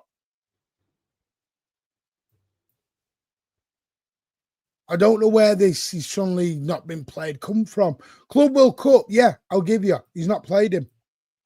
But in the Premier League, he played him. He scored against bleeding Bournemouth, if you remember. But I can understand people's frustration though, mine, because I think he should have. So is he meant more. to start every game then? No, but I do think he should have been playing more than the likes of. No, I'm talking about the Club World Cup now. I think there was an opportunity. Right, I do think it was opportunity I think that was Gundo's final hurrah. I think that was Gundo's. I'm hoping so, because I can understand why people feel that Gundo and Silva playing more is having a detrimental effect on Nico's playing. We can't get rid of everyone, mate. You're getting rid of Gundo, Cover, and Bernardo. You can't get rid of everyone. Can't get rid of everybody. Bernardo's captain, Davies Tucker. And Bernardo's not played bad. But I've said it, to be honest, I would have been happy if we'd have kept either. I mean, the way I felt at the end of the season, I would have been happy if we'd have kept either Gundo or Kev. If we'd have kept one of them, I'd have been happy to let the others go. Because at that point, like, I'd felt that the rest were done. And I didn't really see a future for them with City, with the players that we got in January and the players that I felt we all knew that were coming this summer. So I think it would have been. I think if Cover hadn't have got injured, I think he would have been out the door, in all honesty. Mm-hmm. And I think with Bernardo, I don't think he had a good season last season. And he stepped up in the Club World Cup, but at the same time, he's one of Pep's favourites. So I always thought it'd be difficult for Pep to let go, but I just felt that the way the club did with Kev, it was pull the band-aid off and get rid. See, Kovacic, I said, was our best midfielder last year. No, what everyone's going about Bernardo, but wasn't Bernardo the one who's been getting the goals and the assists in this tournament? That's in this, but it's this tournament. Going forward. So what we're doing is, so Nico G's the Club World Cup, Bernardo's the Premier. This is the bit I do kick back on. We're picking stuff to suit the debates now. No, as a whole. No, for me as a whole, if we're keeping Bernardo Silva, that's fine. Well, of course he is. Yeah, but he doesn't have to play every game. He doesn't have to start every game as captain. Company didn't start every game as captain towards the end of his career. So for me, this is his last hurrah now. And his last hurrah is I want him to see him more on the bench and coming off the bench and making an impact. I don't want to see him starting every game being the number one. It's time to move on from some of these players.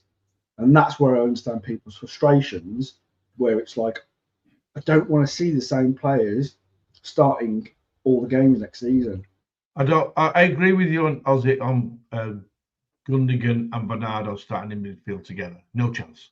Because we saw the vulnerability on the counter-attack with them. Exactly. And at the end of the day... I disagree. The vulnerability came when they both went off. Well... The vulnerability started when Rodri came on. Mate, with all due respect... Nah, Martin, they already scored 2 goals. Yeah, but not through our vulnerability. Hang on, Martin, I disagree with you. I disagree with you on the basis that even the first half, when we attacked back... With my own eyes. Hang on.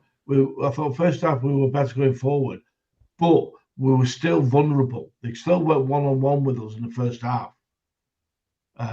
First half, I could see, because I was calling it with Daps and saying we're shaky when they're on the counter here. And the second half, they got fucking murdered. But the first one was Reinder's fault.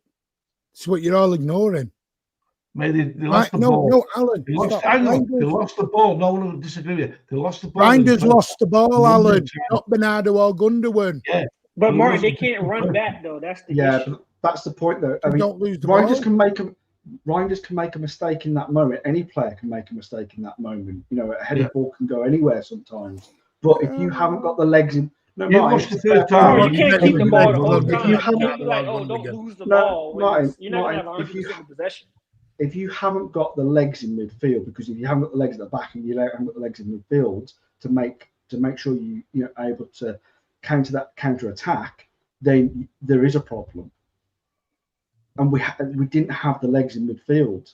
Yeah, correct. I know, Kathy, but we have to ignore that. No, but midfielder, come on, Martin. A midfielder covers it's constructive criticism, Martin. You may not agree. No, I don't agree because I think you are. I think this is just my opinion. I think Gundo and Bernardo got criticism the other night because of last season. I'm criticising them because they haven't got the legs, and they didn't have the legs last season. I don't think they were the worst midfielders on the pitch the other night. Yeah, that's what I'm saying. Rangers can't be a 6. I'm sorry, Bernardo was assisting and scoring, Gundo scoring, making runs in the box. I don't know what. Who was the 6? That's all well and good, Mike. Who was the 6? If they're not able to help with the counter attack because they haven't got the legs, then it doesn't matter. Because who was the 6? I know who the 6 was, but you've not once mentioned him. No, no. When you talked, you already said he had a good game in your opinion. No, I didn't say that. He had a good game the first game at the 6. No, I said the first game he played. He was excellent, man of the match. Yeah. That's what Ed just backed me up for what I just said. So I said in his first game for us, that's against lower competition in the 6. It was, but at the same time, you have to play the opposition that are in front of you. But regardless, for me, my point still stands. Is when that header came off Reinders, we didn't have the midfield legs to help with their counter attack. I agree. But from a coaching point of view, I would be saying don't lose the ball that sloppy in that area. We were sloppy up first half with the ball. Well, we'll agree to disagree on it. I think the Gundo, Bernardo, from Al Hilal, last season I understand, but from the Al Hilal game, I think you're picking on the wrong players, in my opinion. But Martin, that's what I'm going to say with the defensive setup. That with the high line we play in the wing backs, our midfield have to be able to cover a lot of space for us. Yes. You said Pep didn't even play a 6. Is that, the only 6 that was one of my issues. I would have played them two together. I would have put Nico G in there to help him because with the high line and wing backs, if you lose the ball in the midfield area, you can't press to get it back quickly. As soon as they look up, we're done. This is my point. You are spot on, and this is my point. First goal, ain't lost the ball, the threat from the wings. Didn't even come down the middle. Gave him a mate Nori's side. Second goal, Reinders gave the ball away, and there was no one behind him. A senior player would have controlled the ball. That's all I've said. But we're blaming Gundo Bernardo for it. They weren't even involved. We're not blaming them. We're not blaming them for losing possession of the ball. We're blaming them because they haven't got the legs. Yeah. Just don't lose the ball then. You can't not always lose the ball, Martin. That's just not how we did. That's continuously. Hang on, we did. Do not give the ball away. We kept losing the ball. First half, we kept fucking losing it. Alan, calm down. Jesus Christ. No, but Martin, you always... I watched the first half again yesterday, and I'm telling you straight, we lost the ball a lot in the first half.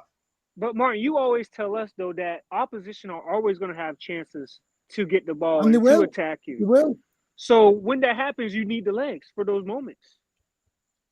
But the thing is, Ed, the bit I'm not trying to understand is you keep saying legs. If Bernardo and Gundo played bad, I'm with you. I'm on the line with you. But they didn't play bad. I don't think any of us have turned around and said they played bad. No, they didn't play bad. They haven't got the legs, Martin, if you look back on our goals and when they broke out on us and you track Bernardo and Gundogan and them tracking back, I can guarantee you're going to be like, oh, shoot, they weren't the last ones to get back. But we haven't got the players, Martin. We haven't got pace. So we talked about it earlier on. We talked about it earlier on. We don't have a right back like with Walker who is able to counter that with that pace. If we don't have that pace in the back line, then it has to come from somewhere else, especially. When I saw the team lineup, mate, and I saw no Rodri because obviously he's still working on his fitness. That's fine. But I thought, where's the number 6? And I was like, where's Nico Gonzalez? But when I saw the lineup, and I went, fuck, That's the first thing I thought.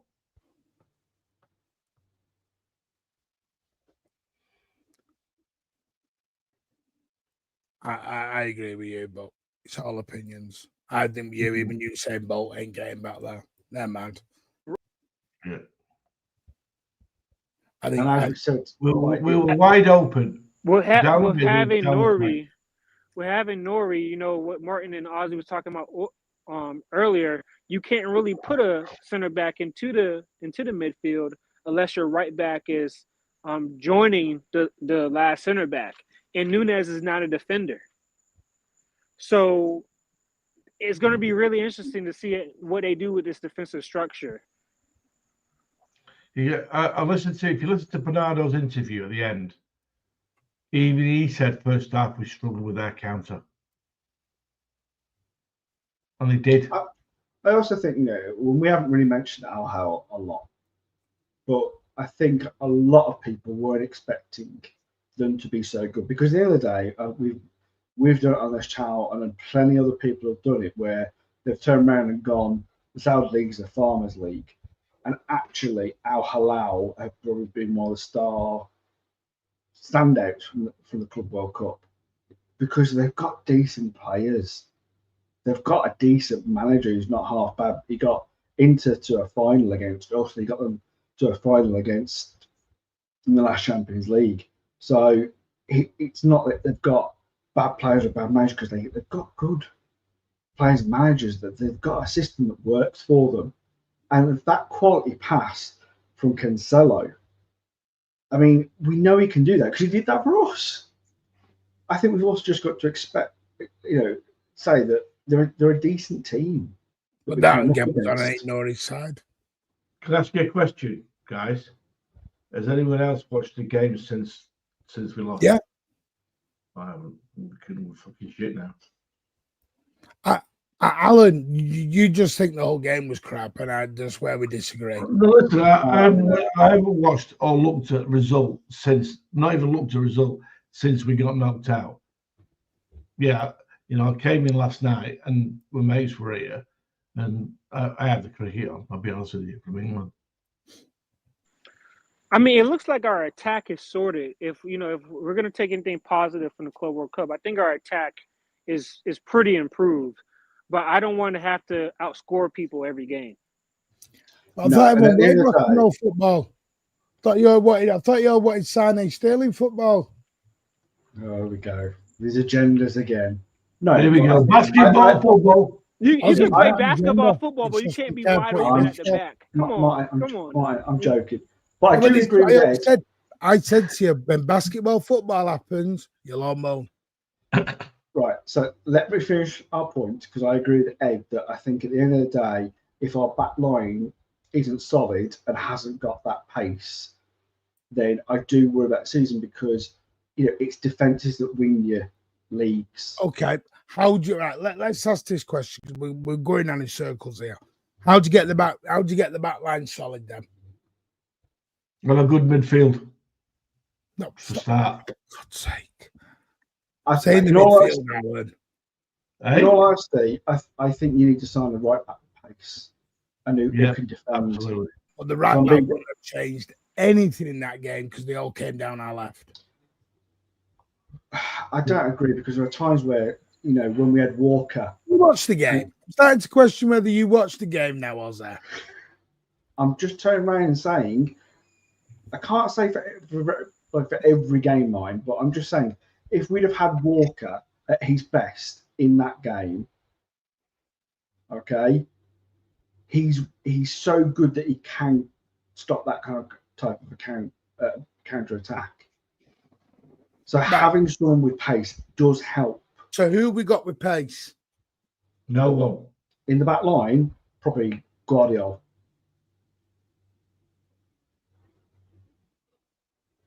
And Nori, I think, has got a bit of pace to him, but I'm not seeing Nunez what you're saying is we have to go back to the market. Honestly, I do. I think we have to go back to the market. It just depends if you can teach. We've got 8 Nunez. defenders, and you want to go back to the market. We've already turned around and said we're probably going to lose some of these defenders. Ladies and gentlemen, we are Chelsea FC. Oh, BA. Let's get 9 and 10. Solve the problem by spending again. But no, really, do you think we can teach Nunez to be defensively aware? Because that's really your only option, because you're going to lose that offensive piece if you bring in a center back. So you're basically having to decide. They're not going to buy a center back. No, I don't mean buy a center back. I mean put a center back over there. No, Ozzy just said go and buy one. Who are we buying now? I didn't say buy centre back. I said right back. We need a right fullback who plays fullback and not bombing on. But again, back to the Al Hilal game the other night. I agree. We need a right back. It's not all about that game, though, Martin. No, it's about our last season as well. We're talking about that game. Okay, Martin. I'm sure these are winding me up tonight. I'll bring up the game, right? So on one of the rebounds, you see Nunez just watching the ball as Ederson rebounds it, right? Yeah. So what a more, let's say, defensively minded player would have been more reflexive. I mean, used his reflex there and got to the ball or did something in that moment better. Right. And then what did we ignore then? But that's the thing. Nori told us he wasn't a great defender. But Mark, he's not going to block every cross.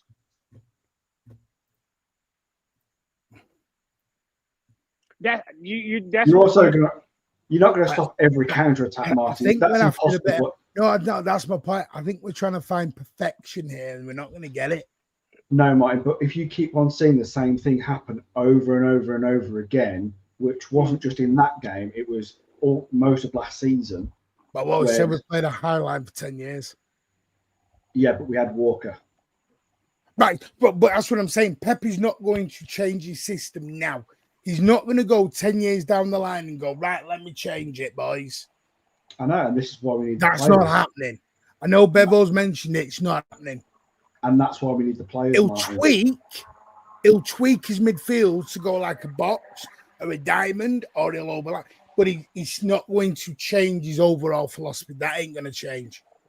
And that's why we need right back.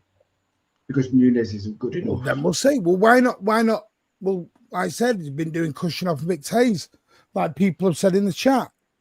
Try them. Well, yeah, but then it comes back to what we said earlier on about them. They're young players that you can't just throw in every game next season expecting them to be a right back.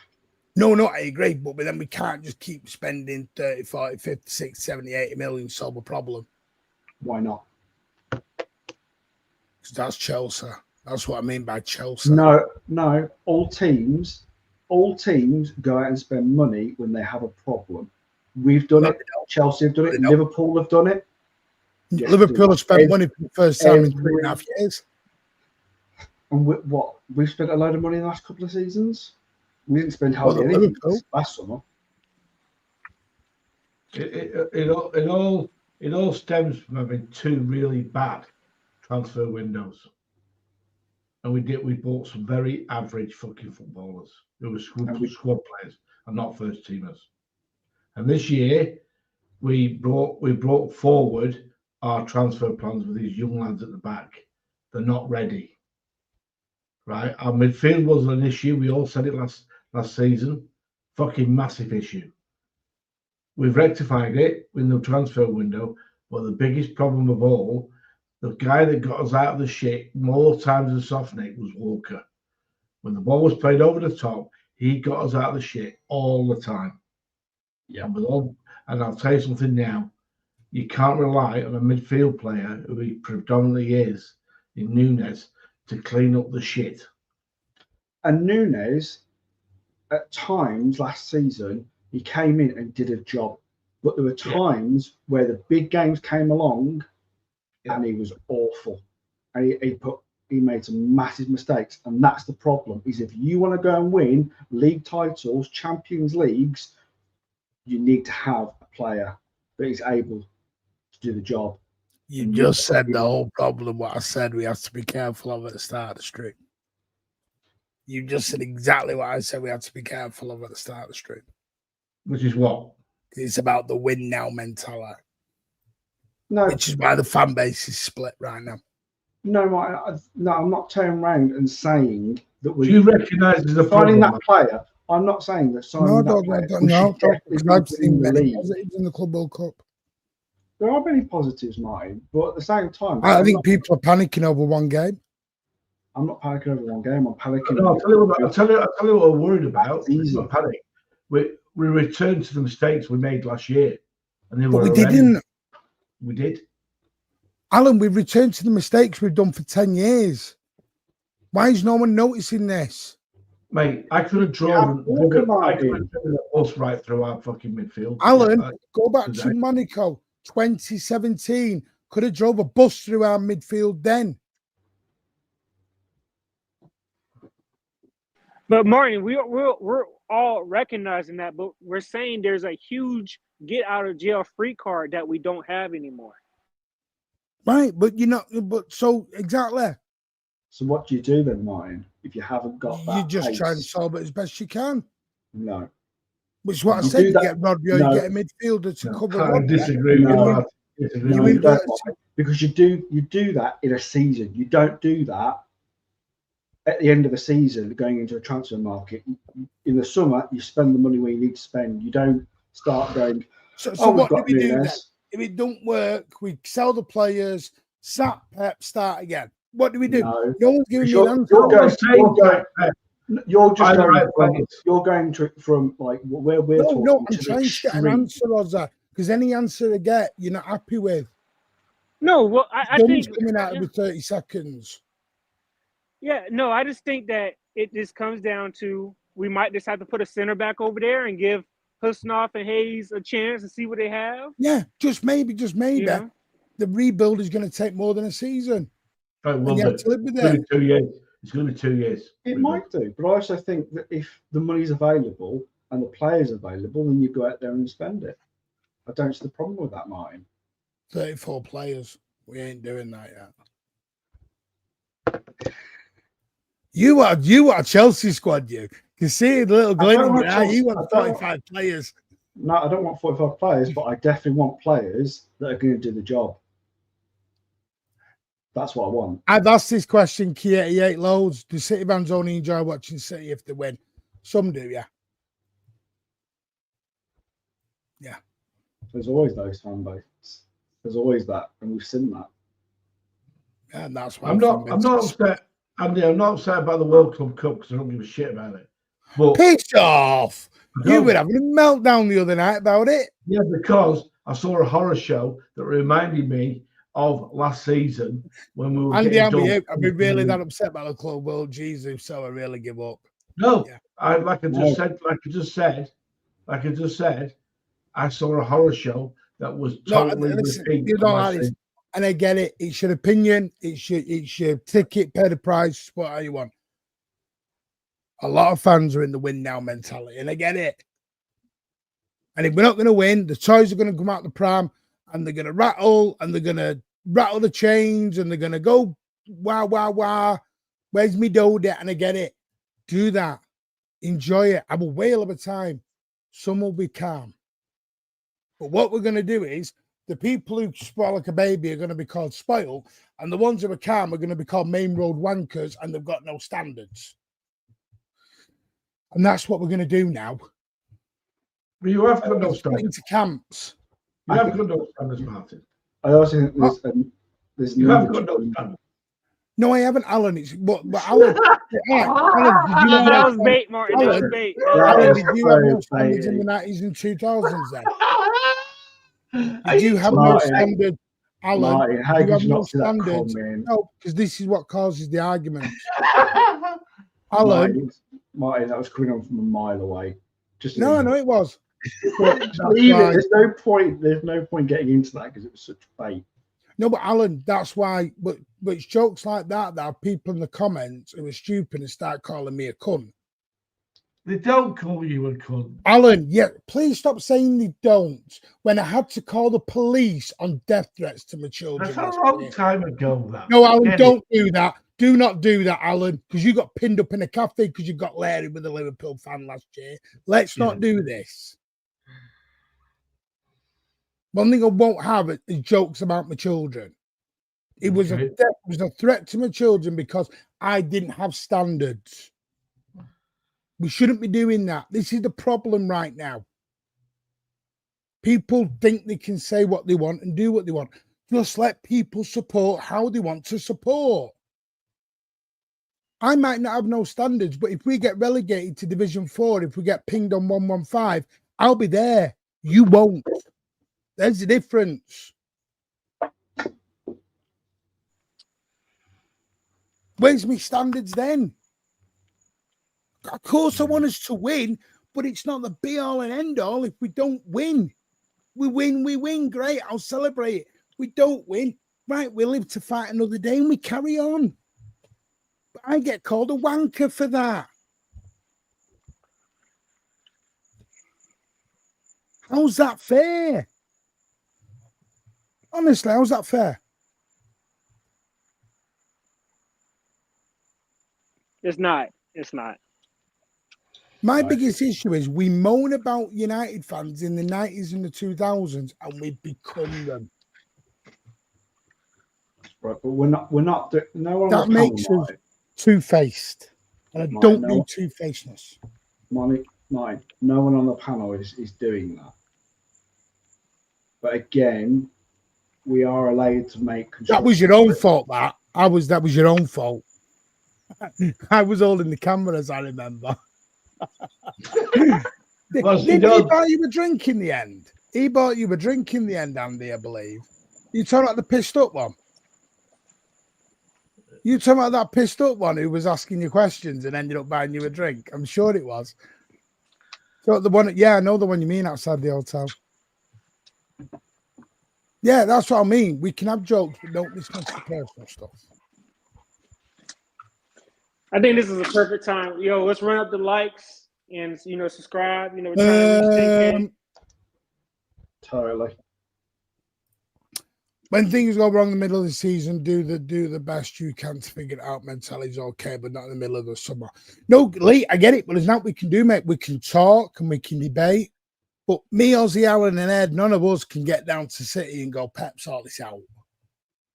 It is what it is. This is my thing. We can debate all day long. Said this to Daps earlier, but we can't do anything really. Pep's not watching this going, good idea, Ozzy. I'll get it right back because Ozzy said so. Ozzy's right. We should buy right back. But that's why I think the melting down becomes pointless.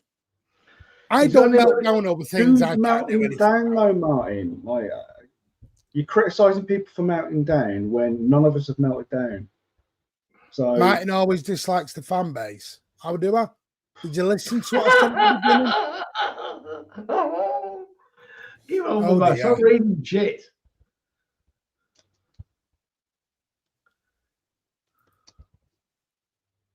No, man. Martin just loves the club, chat. He just loves the club. He wants to see the club succeed, but at the same time, he's not going to be over emotional if it doesn't work out.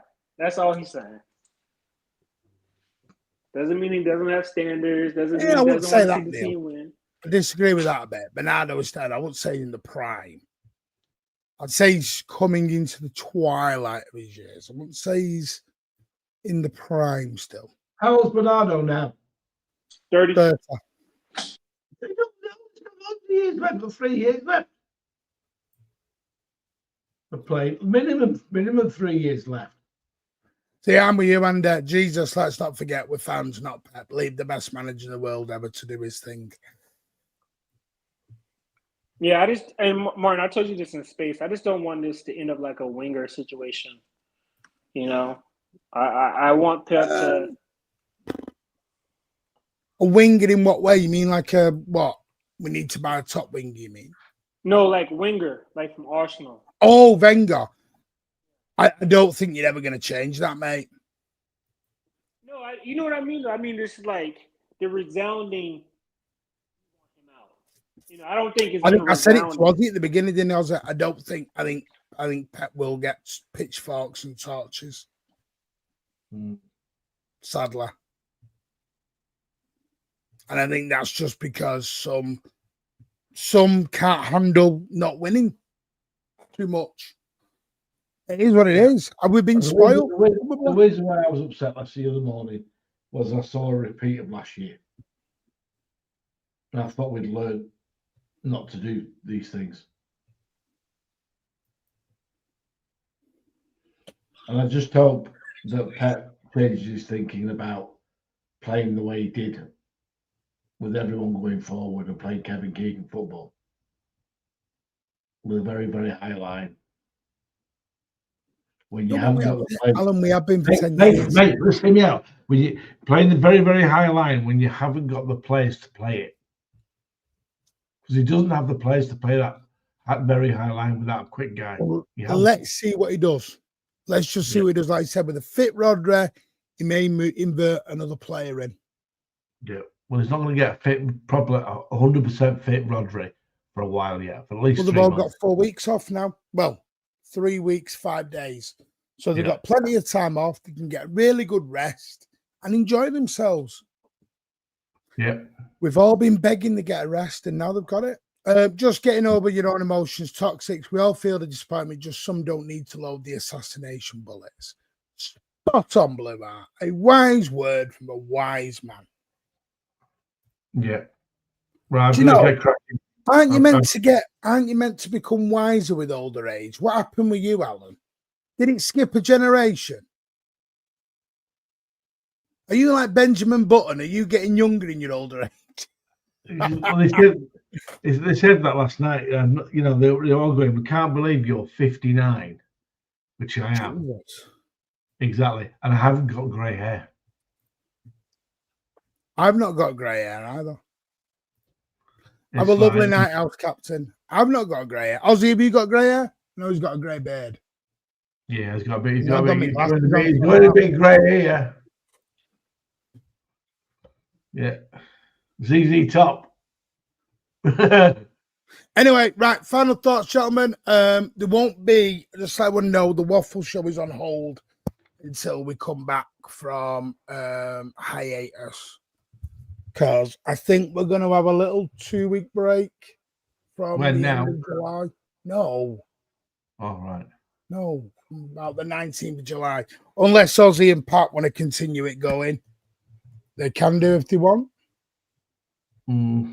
Or we could all go and have a nice little holiday, nice break. But the one thing I would say is one thing, there's no football on at the minute. The players are away. Relax. Yeah, have a beer, chill out, have a cup of tea. Well, we're watching a test match tonight on the TV from England, from Medjugorje. I said chill out, not fall asleep. Are we watching India just smash the ball? Watch Wimbledon. Wimbledon's on now. Hey, Marty, come on now. Let's. Whoa, what's up with tennis? Should I do a tennis watch? Hey, so, you know, I supported Serena and them a lot. You know, I tuned in, man. Andrew says the online fan base needs a full reset. Plus, Alan. I don't like legs. I don't legs are biggest defensive potential sense the biggest concern. Alan, you've got a cracking barnet. Thank you. People are meant to be wiser in older age. Alan's regressed. 59 question mark. Yes, I am 59. It did, Andrew. Don't mind losing as long as I hate, but I hate losing because we commit the same errors over and over. So you don't learn. Why does my head even make sense? Like I said, let's just say I'm with Ozza. If by Christmas we're like 5th, 6th, I'll join your brigade of having a meltdown. But if we're top of the league by Christmas, I've got receipts for a few people. Some long receipts. And Ozzy and Alan, you're going top. I've just put you top of the agenda. Ozzy wants to go to bed, mate. He's got work in the morning. He's getting his brasso out. Yeah. I'm not doing a quad or treble tour. I know Ozzy and Alan. They're the type of people. You know, look, I'm a parent who gives a participation trophy. Ozzy and Alan, like, you bloody buddy win. If you don't win, you don't get no tea tonight. None of us. Win or else.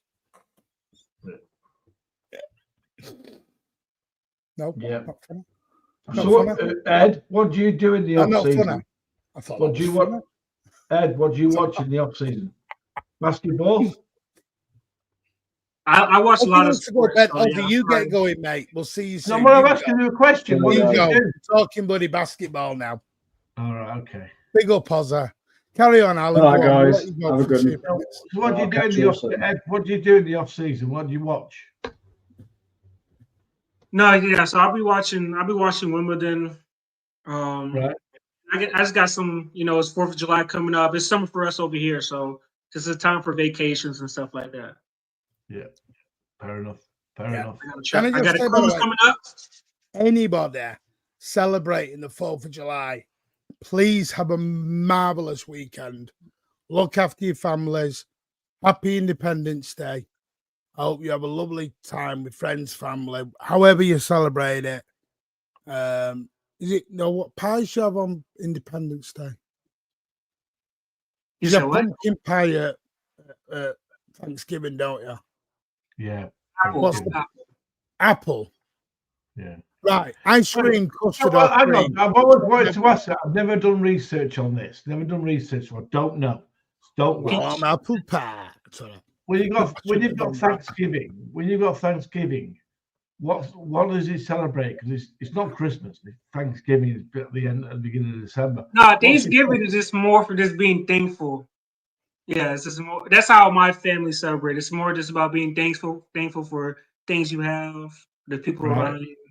We don't have it over here in England or in Australia. You do have it. You do have Independence Day. You just call it. What's that one you call it?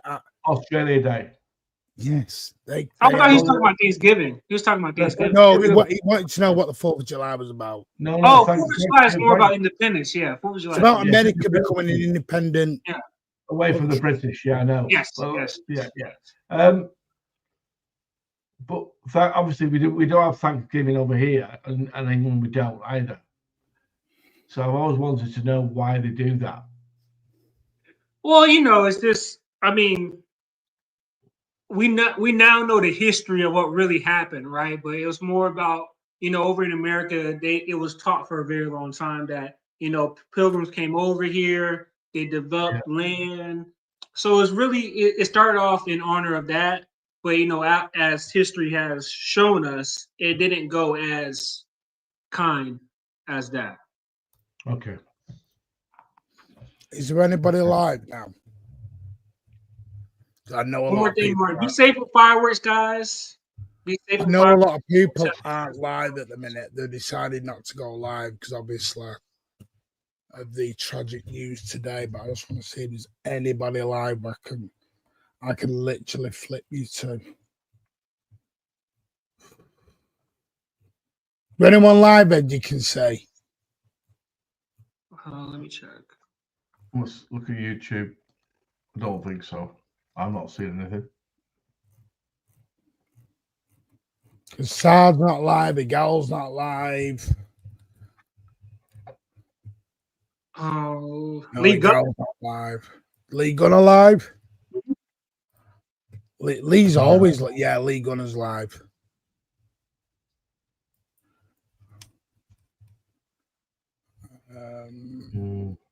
Never a Foul live? No, there's nothing on, mate. Right, I'll send you over to Lee Gunner. I'll send you all over there.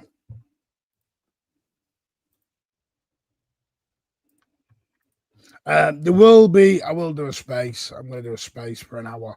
But it is going to be a little bit different. It is going to be a little bit more. Oh, no. This is City. When are they live? When are you live? This is City.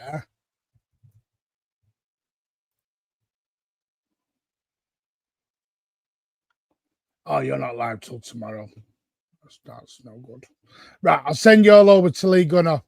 Just put in the chat, Mancunian Way raid. I'll send you over there. Emergency meeting, Ben Jacobs chatting BS again. That'll be fun for you. If you're over there, just put Manc Way raid in the chat. I'm not going to end on the normal out. Because the one thing we have noticed today is today's been a very sad day. We can all have opinions. But this main road wanker, this new fan, foreign fan, all has to stop. We're allowed our opinions, but this vileness, abusiveness, calling people in the chat, calling people on that has to stop. Come on. There are human beings on the other end with wives, children, mums, dads, granddads. Come on. The one thing you should learn today is tomorrow is never forgiven. So hug your closest one to you a bit stronger tonight. Give them a kiss. Tell them you love them. Don't care if you're a man. Men can cry. Men can say I love you. Men can give people kisses. All this, we got to stop being this crap, masculine. You know, it's not 1941 anymore. And if you have a problem, speak. Just come out of men's mental health awareness. Look after each other and be kinder to each other. Being kind costs nothing, but means the fucking most. Always remember. Have a lovely evening. Take care. We'll start space in about 15 minutes. Take care, but there's not going to be the normal out. We're just going to leave you with this. Thoughts and fan prayers are with Diego Jota and Andre Silva's family, friends, kids, wives tonight. Gone too soon.